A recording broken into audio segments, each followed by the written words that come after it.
As the weeks turned into months, Kesi and Jumo's friendship deepened into something more. Their meetings became the highlight of Kesi's days. She would eagerly count the hours until she could escape the palace and join Jumo in their secret spot.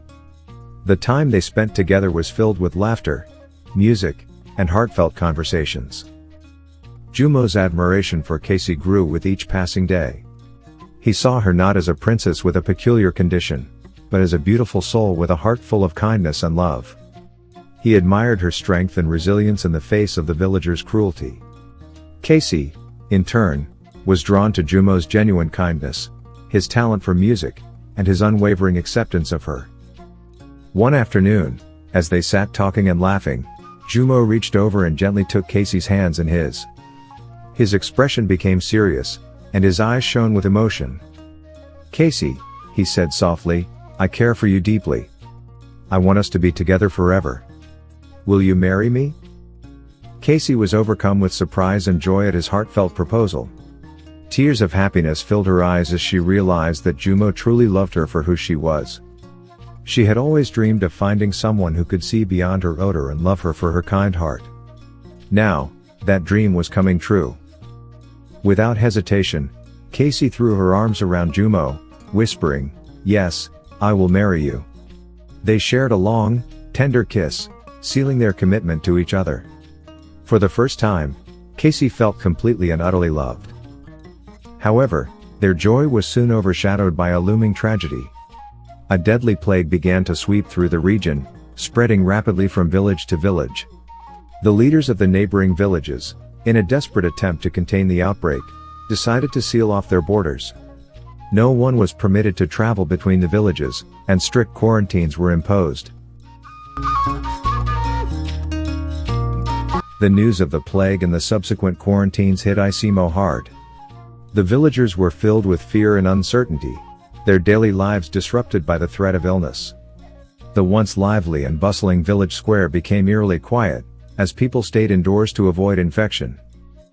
For Kesi and Jumo, the quarantine meant a forced separation. They could no longer meet in their secret spot, and the days stretched out painfully without each other's company.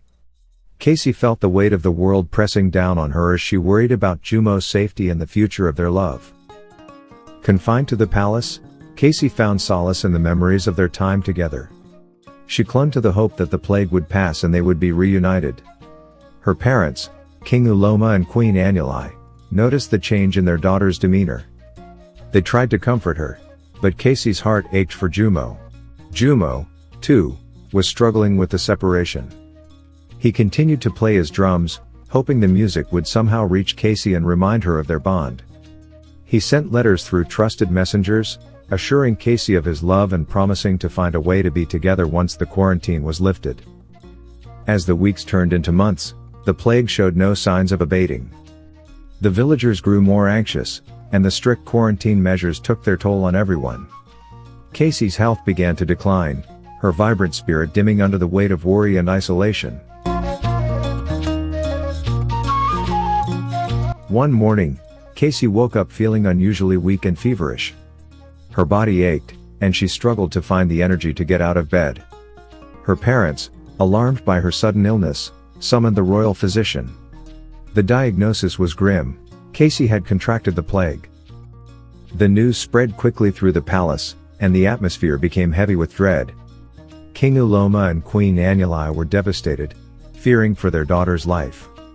They did everything in their power to help her, trying various remedies and seeking advice from healers far and wide.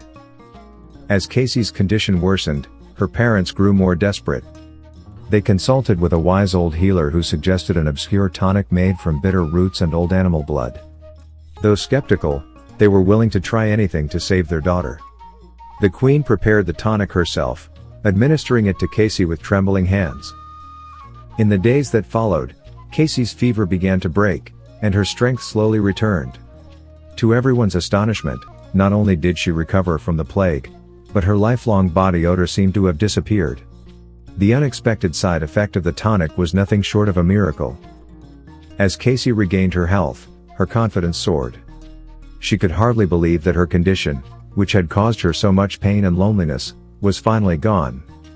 The villagers, too, were amazed by her transformation. For the first time, Kesi felt a sense of acceptance and admiration from those around her.